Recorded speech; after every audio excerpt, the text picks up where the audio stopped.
Great to have you join me once again on TMI. Well, at this precarious time where we have to be really observant, if we were never observant, there's a time for us to be looking at the security situation of the country.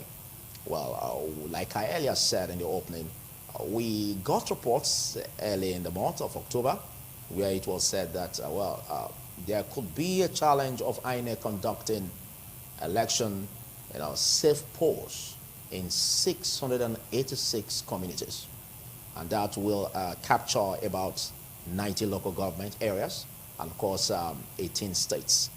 But a few days back, we also got development where the police force PRO and the person of Olumuyiwa Adejobi clarified that due to the efforts of the sister agencies, law enforcement agents, in flushing out criminal elements in the northwest regions and other places, there is no gainsaying the fact that we are out of the woods in terms of having safe polls. And he clarified that there will be safe conduct of election come 2023.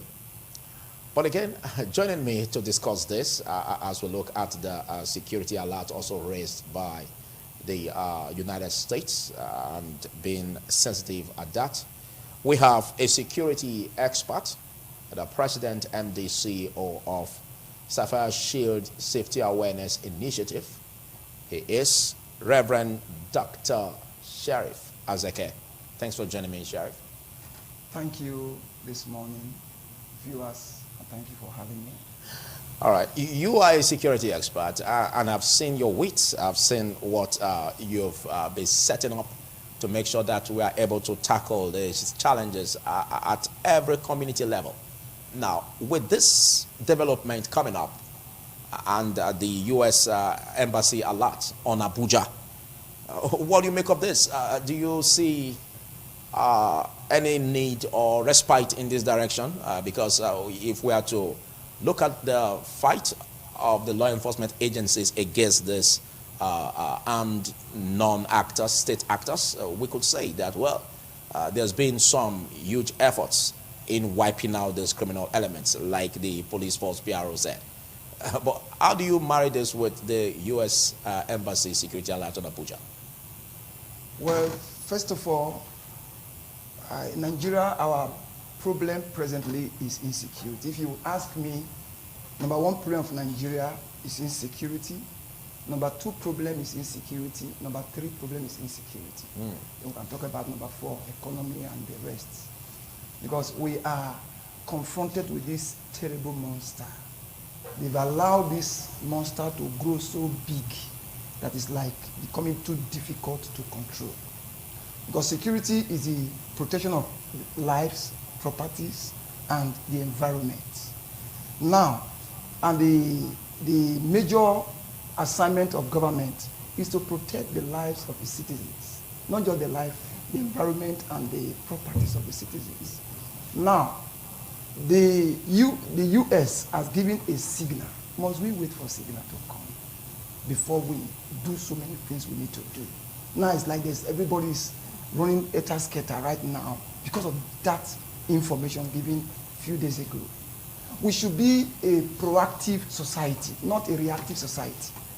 The way Nigeria is presently, we are very, very reactive. We wait for things to happen before we take action. Why not be proactive over so many things? Now the U.S. has given this information, and we should not joke with it, because before they come up to say what they have said, they must have done much analysis on the security apparatus, the security situation of the country.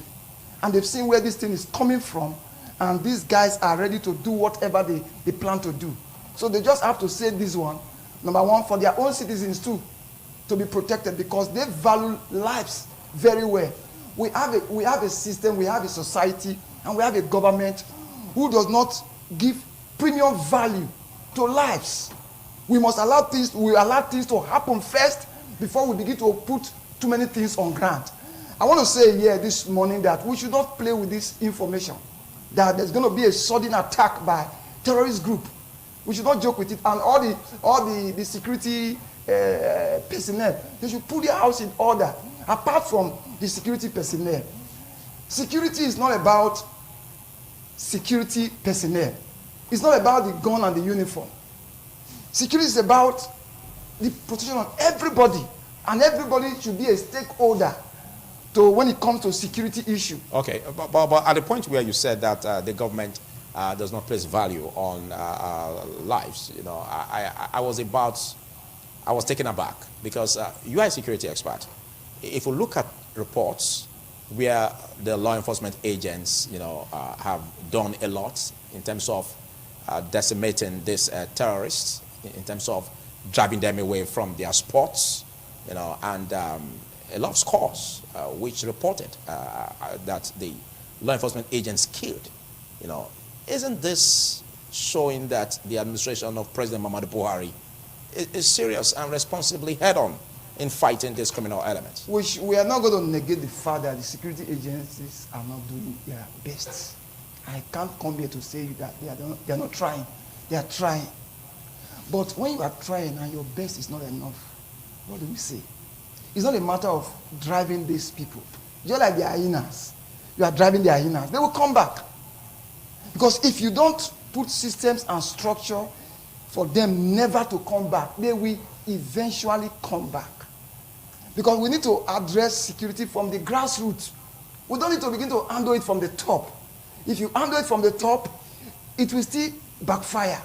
But let us take security from the grassroots. It will go a long way in taking care of this menace we are going through right now. Because we should carry everybody along. It's not about using the soldiers, using the police and whatever. You only use them for a time. But they will come back. Because the systems and structures are not there to alienate them perfectly. They will eventually come back. But if we make security everybody's responsibility, both the old, both the young, both the educated, both the uneducated, everybody should come to the round table. And this picture of everybody is responsible to his or her own security is very, very important.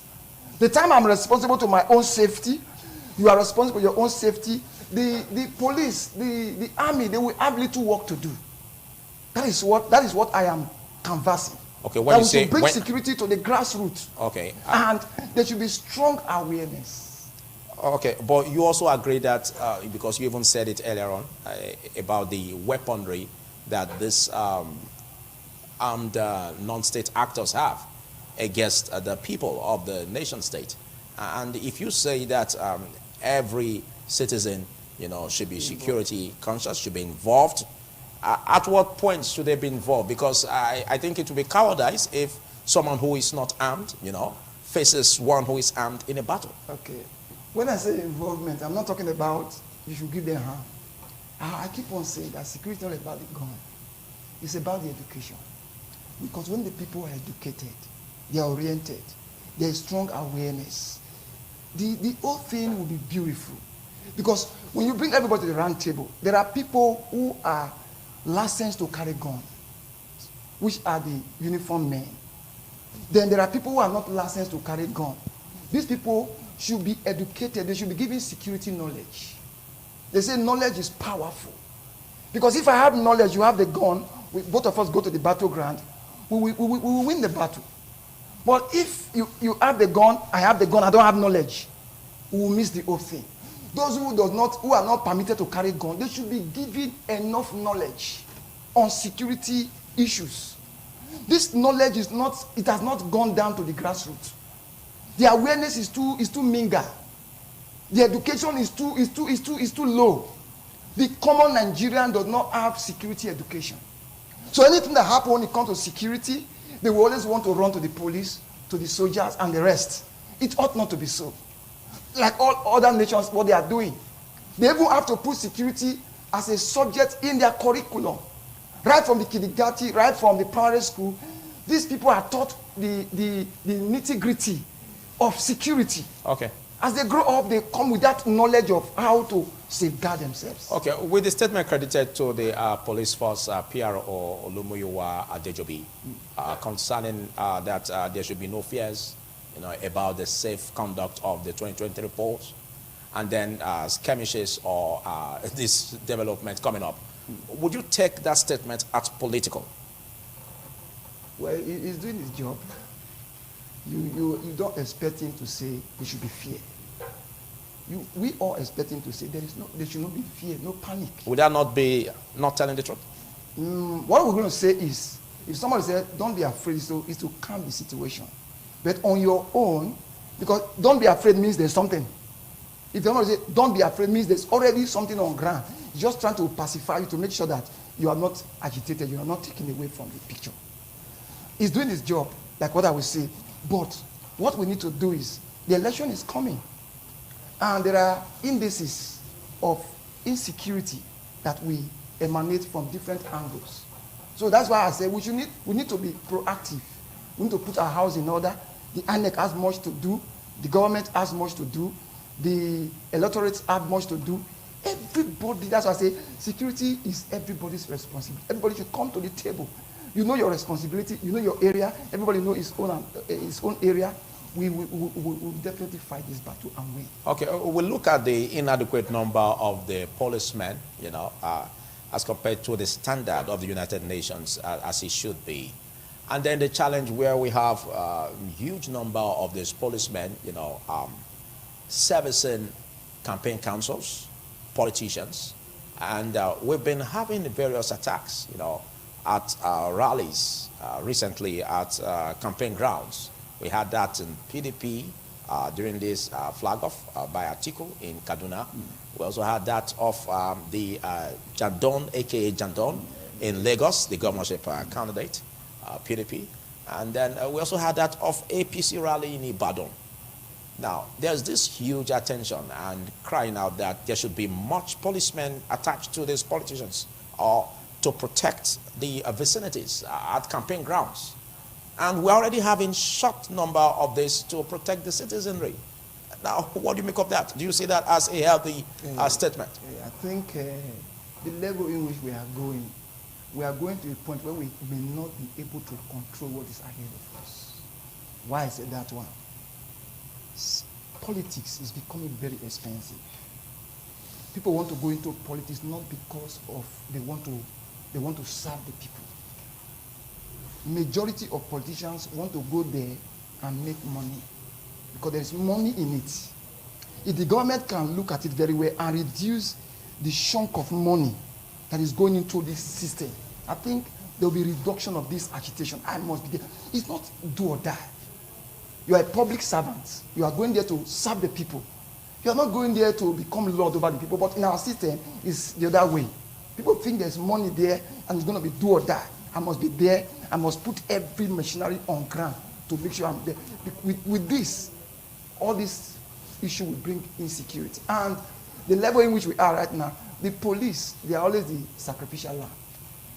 Because they are presently the police, in terms of numerical standard, they are few.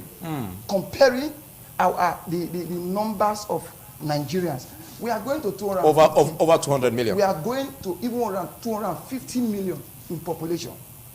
How can a police less than 500,000 police a country going to 250 million? That is against the UN standard of policing a country.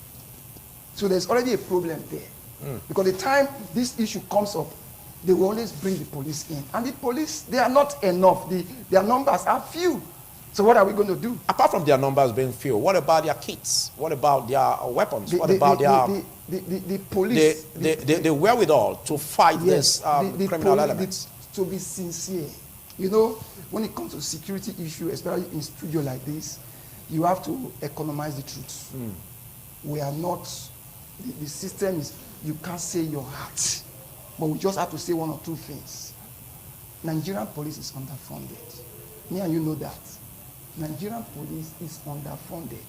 When it comes to equipment, they are far below standard. Okay, but does that mean that you do not approve of the statement that there should be more policemen drafted to campaign grounds? Do you say that you do not approve of that as a security expert? No, as long as insecurity is concerned. That is their work. They have to come in to put the whole place in order. On campaign grounds? Bet. On campaign grounds, you said? Yes. if we because do that, because their presence if we do has that, much to do okay, with the security of the place. okay, and their presence really attracts the people. Yes, Looking at come out. huge number of persons that will be there. Because if you are going to a campground, a campaign ground, and you envisage that the absence of police officers, yeah, something tells you that all will not be well there. But when you see police officers on ground or security personnel on ground, that one gives you the strength to even go there because there's a kind of picture of safety. But when these people are few and you are using them for this enormous job, there's going to be a kind of problem that will emanate. Okay, let's look at the northwest regions where we've been having this challenge of the Boko Haram sect and the statement that these elements have been flushed out. Can we categorically say that peace and stability is being restored to the northwest regions? I don't think so. One thing there is, these people, they have their own strategy. One of the strategies is they want to go back. Let's play cool, as if we have been defeated. In that period of playing cool, they are strategizing. That's why the American embassy came up to say there's going to be an imminent strike by the terrorists.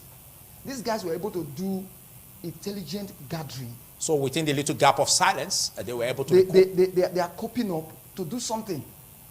The Bible says, when men shall call for peace, sudden destruction shall come up. And we are talking about peace. Anytime you see peace everywhere, it's just a strategy from the enemy to make us feel relaxed. Because when there is peace, everybody will feel relaxed. But you don't know the work of the enemies. They can take advantage of your being relaxed to launch an attack against you, because that time you are off guard. So anytime there is peace, it's not for the people to be relaxed. It's for everybody to be more security conscious, because the enemies, they are still elsewhere trying to monitor the situation. So I advise that the government should do more on sensitization, sensitize the people more on security awareness. Let it start from the school, from the grassroots, from different communities. Do more sensitization, do more education. Bring these people to this point whereby everybody begin to, security is oxygen. Everybody begin to see security as oxygen. As you breathe in oxygen to survive, you should be conscious of your security. And with this, we'll go a long way. In case you're just joining me, it's TMI Tuesday, and I've been having a chat with Reverend Dr. Sheriff Azeke, and he is a security expert and the MD CEO of Safety Awareness Initiative and Sapphire Shield Safety Awareness Initiative. Looking at what we have here, let's extend this discussion. Let's look at the aspect of Amote Concord, for instance, because we have some security outfits that are still not being weaponized or licensed to carry weapons, you know. So at this point where we are having very, very precarious situations, what's your urge for the government in this regard?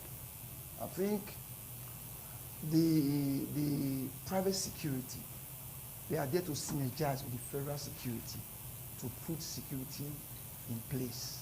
And the government should be generous enough to encourage it. Even in America, we have different kind of security outfits encouraged by the American government in synergy with the present police system. We have, even universities have police. States have state police. Communities have community police. The federal have the federal police.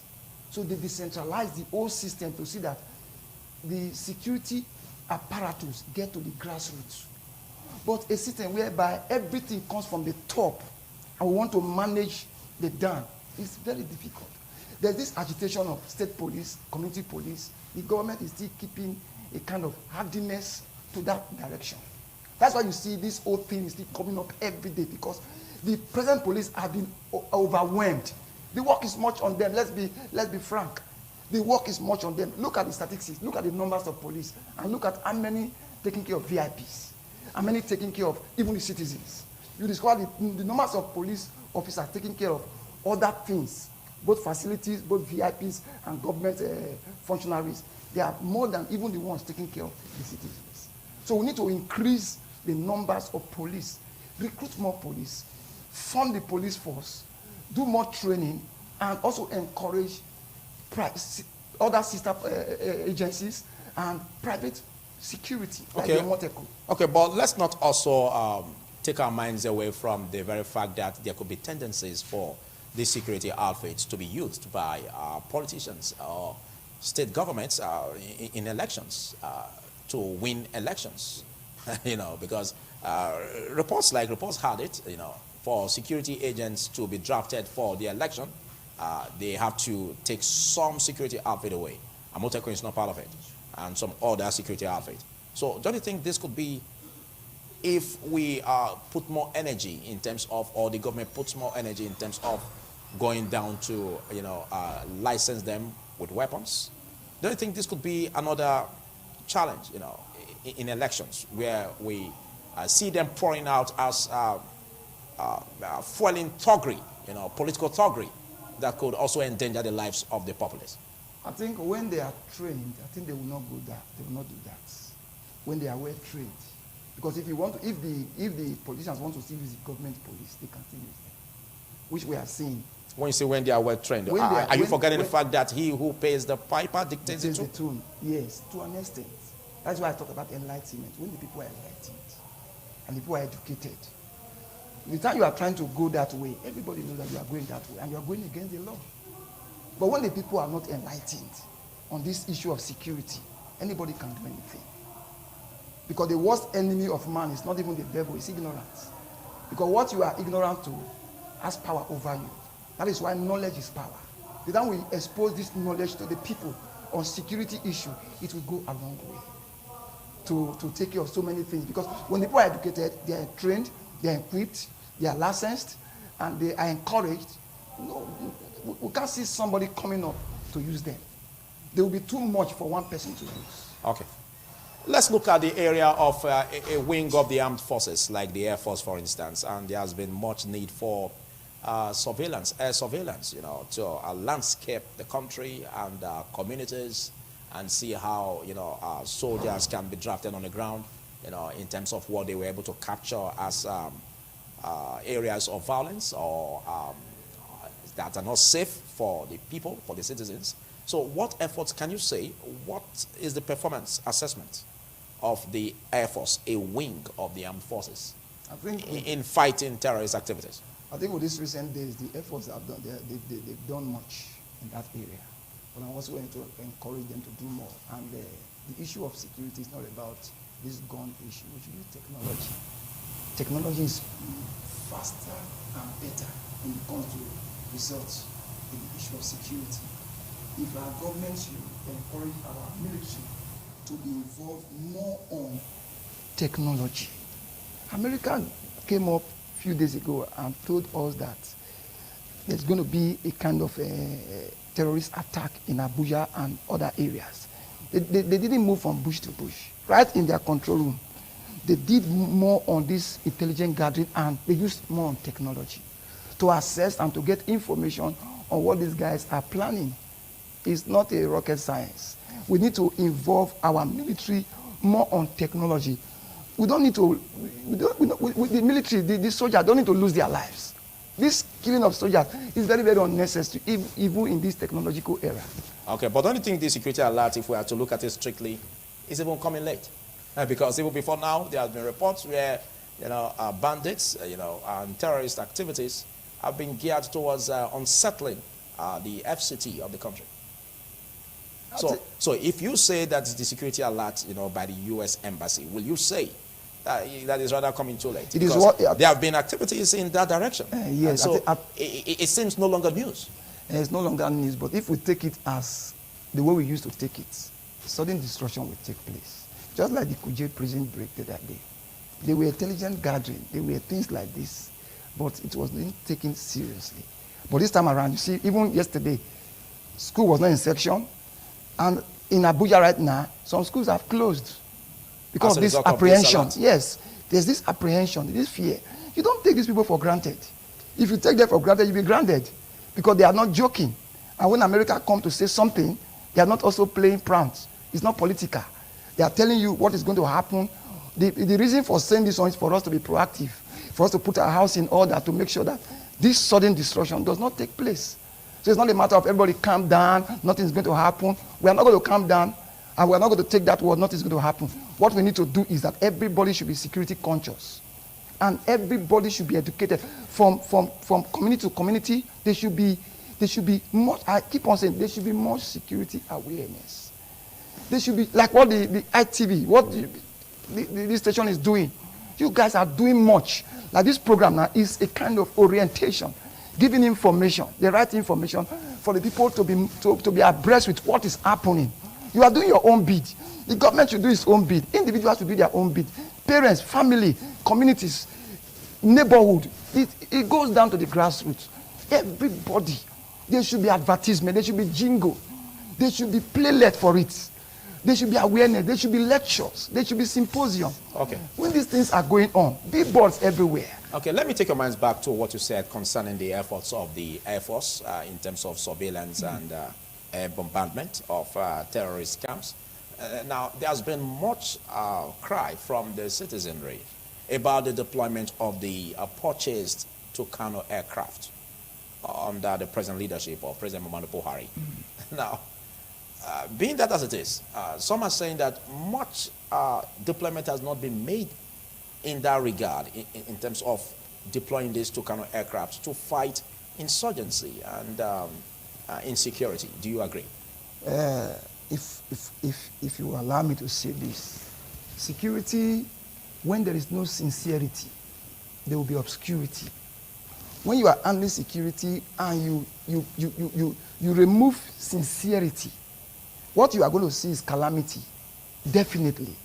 I keep on saying that with what the government is doing, federal government, in quote, they are not too sincere in handling this terrorism issue. When you say they are not, I think that's rather too generalistic. Are you saying the president is not too sincere, or those that have been appointed to manage security? The ball ends in the president's table. Okay. If you give a marching order, we have a competent army, okay, well trained. If they are given a marching order to end terrorism overnight, okay, my brother, it's as easy as a word. Okay, thank you very much for taking our time to be part of this discussion. And is Reverend Dr. Sheriff Azeke. We hope to see you in further engagements on this platform. All right, we'll take a short break. It's still TMI. We could be extending the frontiers of this discussion. To stay.